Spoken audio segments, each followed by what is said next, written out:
We are officially in a new era of the MCU, and things couldn't be better. The Thunderbolts dropped, and it was phenomenal. Don't worry, I'm not going to get into any outright spoilers. I'll just say anything without context and leave a little asterisk on the screen.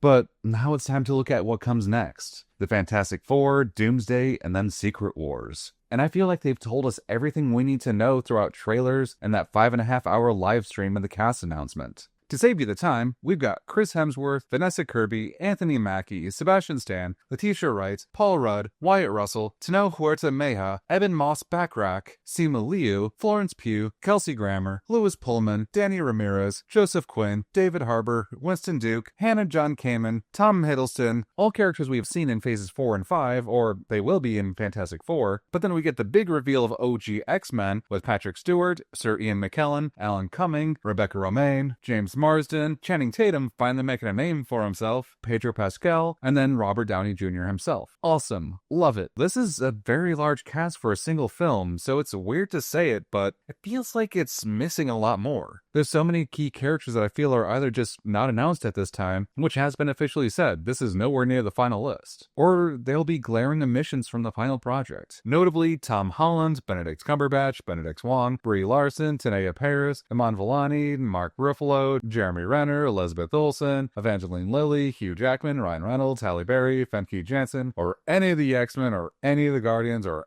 any of the Disney Plus show characters, or any of the Spider-Man, and always in last billing, Samuel L. Jackson as Nick Fury. This one has the easiest explanation. They'll be here later. Don't worry about it, guys. Because remember, this is only part 1 of a 2-part Avengers series. There's nothing to overreact about. We already have confirmation that Haley Atwell is coming as well, but I guess she just didn't have a chair at the time. But then there's that thing with Benedict Cumberbatch where he said he wasn't in Doomsday, but then the Disney snipers got to him and made him backtrack that. Then there are the actors who we know absolutely need to appear, but probably weren't because their contracts aren't finalized or something. Like the actresses from the Marvels. Tanea Paris's Monica Rambeau was stuck in that universe with Kelsey Grammer's Beast. We can very easily assume that she'd be in there in some capacity along with Lashana Lynch's Binary. There also has to be more X-Men than just Beast, Cyclops, Mystique, and Nightcrawler, especially when Deadpool and Wolverine was such a massive success that it seems it's gonna be the basis for how the rest of the multiverse stuff is gonna work from here on out. So it's kind of obvious that they're gonna appear in some sort of way. And then there was another 8.5-hour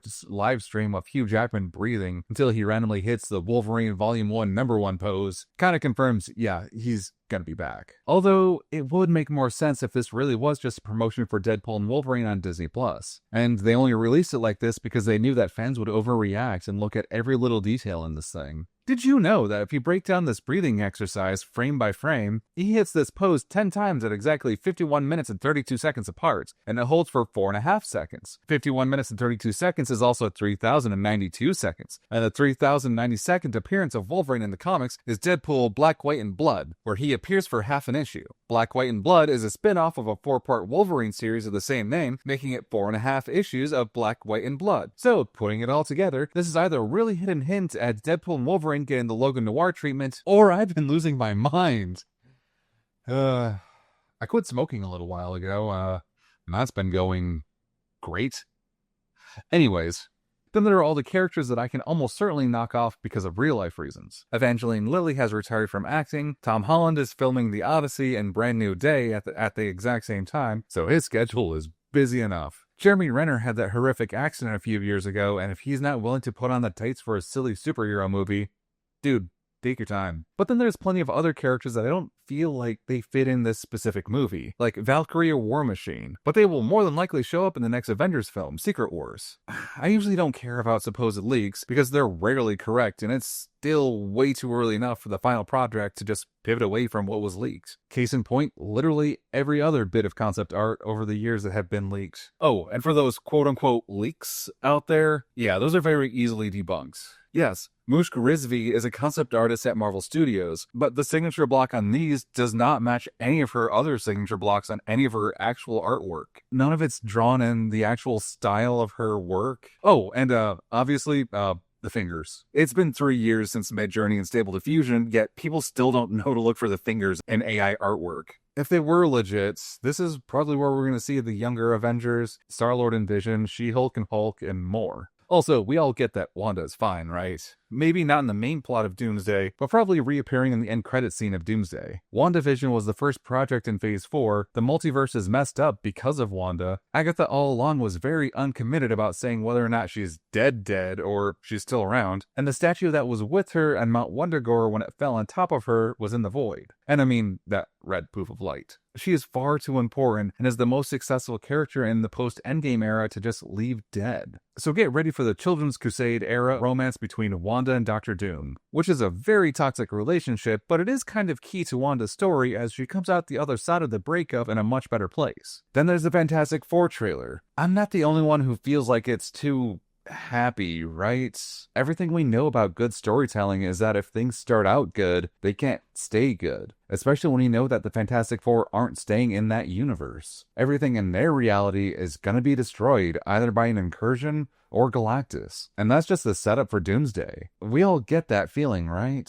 Well, I'll do you one better. Reed's suit is different from everyone else's, and the grayness in his hair changes too drastically throughout the trailer. He acts way too distant and worried whenever he's around everyone else in his family, even for a Mr. Fantastic. I don't think this is the first time this specific Reed Richards has seen a universe be destroyed, because this isn't even the Reed Richards for this specific family, because he's been going full Rick and Morty dimension hopping. I mean, it's not really ripping off Rick and Morty, since Fantastic Four have been doing that since the beginning. And to say it with no context at all, the four on this spaceship is not the same four on these costumes. And if you look closely at the fours, Reed seems a little too photoshopped. And yeah, the plot. We can tell from the name of the films that everything we're getting in Doomsday is going to be built up towards Avengers Secret Wars, which is going to be the adaptation of Jonathan Hickman's 2015 comic event of the same name. A very long, convoluted story made short. All the different universes of Marvel Comics started fighting for dominance or be destroyed. Some stuff about the Illuminati splintering because no one could agree on destroying other realities, and Molecule Man being the Beyonders' failsafe, where destroying a universe's Molecule Man means destroying that reality. The Beyonders also kill the abstract entity known as Eternity, who is literally, well, all of eternity across all multiverses, but Doom kills them and steals their powers. There remains just one Molecule Man who's being held prisoner in the Phoenix Force's White Hot Room. Dr. Doom is also tapping into his powers until Miles gives him a hamburger.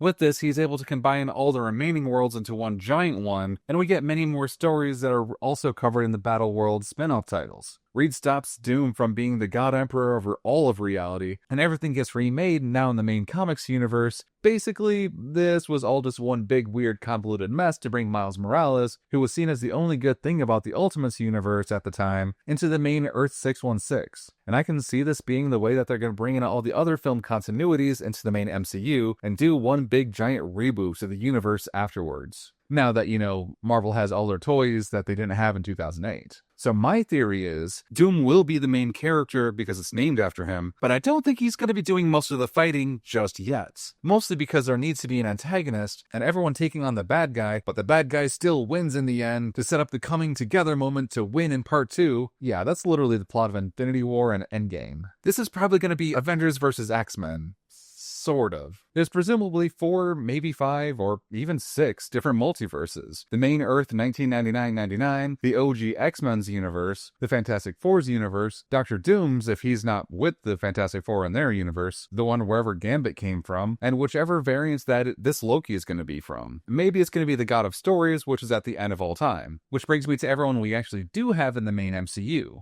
So we have the Thunderbolts because their film's probably going to be the only thing to actually set up this film. And we also have Captain America and Falcon because of course they teased that they were going to recreate the Avengers in their film. And then there's everyone else. Is it just me or do none of the remaining characters have any real connection to anyone else? Ant-Man does have that little bit of a rivalry with Sam, and Shuri and M'Baku are Wakandan royalty, but that's it. Thor and Ant-Man were on the time heist together, but they never spoke to each other once. Come to think of it, I don't think Thor actually met Bucky or Sam either. Thor left before they joined the Avengers, and then they were snapped away when he rejoined them. Shang-Chi has met Avengers, and he was told that he may be joining them, but none of the people he worked with in his post-credit scene are in this film. And with there not really being a proper Avengers team, and the X-Men missing their key players, they can fight on a much smaller scale like Civil War was, to scale down for the films.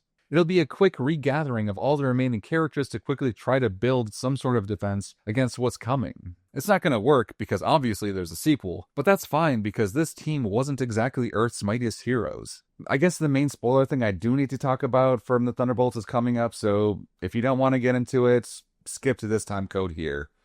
But if you're still here, cool.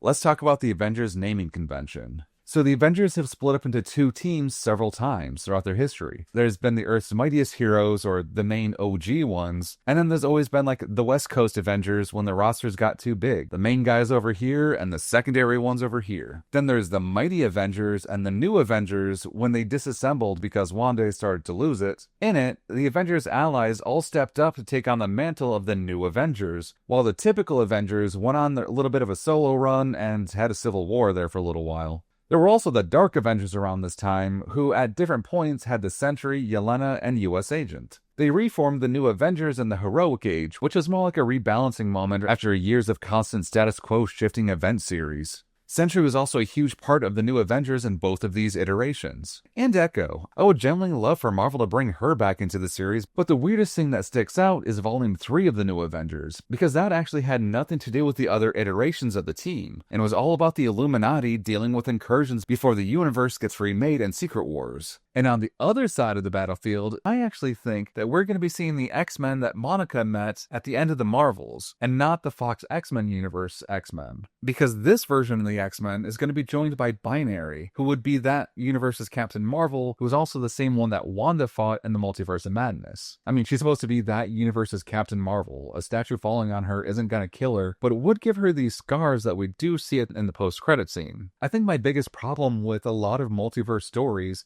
is that if there's an infinite amount of multiverses, like, there's no reason to care about any of the other multiverses. You mess one up, oh well, whatever. There's no consequences, there's no stakes, but that's bad storytelling. I mean, that's kind of literally the point of Rick and Morty. But if we bring that universe back, they definitely have some massive unfinished beef with the main universe, because that's where Wanda came from. The X-Men that we do know and love are still in the Fox X-Men universe, and they'll be the ones that come with Deadpool later on. That probably explains the lack of most X-Men in the cast announcement, and why Gambit is there. Because if you remember, he wasn't with Deadpool and Wolverine in the ending in their reality, he was seen going off to another one. So think of it less of a separate X-Men universe, but more of a perfect version of the Marvel universe that had all the major character rights from the get-go. An ultimate universe of the MCU, if you will. That gives the writers space to not have to worry about the strict canon from the Fox X-Men films. I mean, sure, Professor X was dead in that universe, but there's nothing more Professor X than dying suddenly and coming back with no explanation. I kind of see the Fantastic Four being there as the only voice of reason, as the not-quite Avengers fight the not-quite Ultimate X-Men in Act 2, but because of plot reasons, neither side listens to them until it's too late. Which brings us all to the titular Dr. Doom of it all, portrayed by Robert Downey Jr. I get it. He's one of the last true movie stars that can score big in the box office while getting all the award nominations. But bringing him back to the MCU could end up being one of three options. The absolute worst is that he's going to be playing a variant of Tony Stark, which is kind of pointless and it ruins a lot of great storytelling from Doom's comic book backstory. No, the best option, in my opinion, is that he could be playing a pure Victor Von Doom that just happens to look like Tony Stark from the main reality. Sort of like how canonically we have Chris Evans playing Captain America and the Human Torch in the MCU, but the only person who could truly acknowledge it is Deadpool. It could be a lot of fun too. Doom is hated in his reality, getting beat up by Richards left and right, until he comes into the main reality, where he sees all the murals of how everyone worships this guy who looks exactly like him. Doom could slip into the, sure, of course on this Tony Stank guy or whatever. Just don't trust whatever this other guy named Reed Richards says, he's a total dick. You can also dig the knife in just a little bit deeper and have Peter Parker be the only other person to see through Victor Von Doom's schemes. Yet no one's gonna believe that he actually knows Iron Man. Or the option that I don't think anyone has ever talked about, and it's such a small possibility because this is Disney after all, but Dr. Doom wears a mask on his face. If they wanted to stay true to the source material, Robert Downey Jr. could just realistically just be doing voiceover work, and all the Tony stuff means nothing to what he's doing with this Victor stuff. I mean, Robert Downey Jr. is the highest paid actor of all time, and if you're giving the man many millions of dollars, you might as well get your money's worth and actually see his face the entire time. Either way, I think he's going to be the one who sees the multiverse collapsing and uses the chaos to install himself as God Emperor by taking the God of Stories Loki's spot at the center of the multiverse. Actually, if Loki's at the center of all universes, wouldn't that make him the character Eternity? That would be a much more realistic and easily understandable stakes. Like how in Infinity War, it was something simple like, don't let the purple guy get all 6 stones. Now it could be, don't let the green guy kill Loki for whatever number of times death this would actually be. Or it could be Love, the little girl who was given the actual Eternity's power in Love and Thunder, but I think Chris Hemsworth said that his daughter was only there for a one-time thing, so we probably shouldn't expect the fate of the entire franchise to depend on a child actor. Loki makes just as much sense if God Emperor Doom threatens either of them, so Thor would eventually join Doom's Thor Corps. It'd be way too dark of a story for Dr. Doom to have to hunt down a little girl to steal her powers. Although chasing children across the multiverse to steal their powers could be something that brings Doom and Wanda together because they've got something in common to talk about. And then there's the whole find each molecule man in each reality to destroy that reality. That's such an easy concept to adapt from the comics because we already have that. That's the anchor being. Destroy the anchor being, destroy that reality. Which is weird if you think about it, because now that means that every comic book reality's anchor being would then be Molecule Man. But sure, it's grounded in source material. I still think that the anchor being of the main MCU is Thor, but that's a different video I've already done. I don't think there'll be any Beyonders in the film. They need a bit too much of a lore dump to properly set up. They're these weird little alien guys made by the Celestials from the second time the universe was made, and this one time they decided to become a professional wrestler. If the MCU really wants to simplify things with what's already built up, they could sacrifice some of the Eternals to have their powers absorbed by Dr. Doom, and it'd accomplish literally the exact same thing. Or have him take out the Council of Kings off screen, and just say that's how he got his powers. That works too. But honestly, I still think that there's one more person that's going to be on the level of Reed and Victor in terms of story importance. And it's one character who could realistically pull off having powers on par with the Beyonder or Eternity. The Sentry. So comic book Sentry is a lot. He's the most powerful character in all of Marvel Comics, but he's also always constantly in conflict with a dark mysterious entity that dwells inside him called the Void. It can sometimes be seen as the Angel of Darkness or just the concept of nothingness. It's really best not to think about it too hard. There's no solid answer because even the comics change, and it intentionally contradicts itself, mainly with all the fake retcons with him. He was maybe an original Avenger and made everyone forget about him, while also being locked away from everybody, and he could also be a mentally unwell drug addict who's just making things up. Or is he? That's literally the point. I mean, how could you play with all this weirdness and still make it work with the comic books, with what we already have with the rest of the MCU? Easy. The void that's tormenting him in the comics could be related to the void of the MCU, which is personified by Alioth. I'm suggesting for the MCU, the void and Alioth are one and the same. This would then make him the perfect counter to Eternity, who I guess is more than likely Loki, someone that Alioth has already had conflict with. So what better way for Dr. Doom to become the God Emperor than to harness both literally everything and literally nothing at once?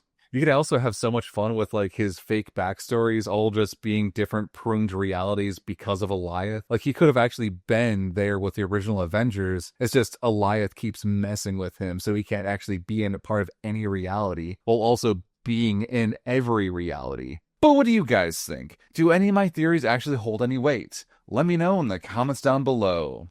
And if you enjoyed this week's video, please hit that like button and subscribe for more weekly content on comic books and nerd stuff.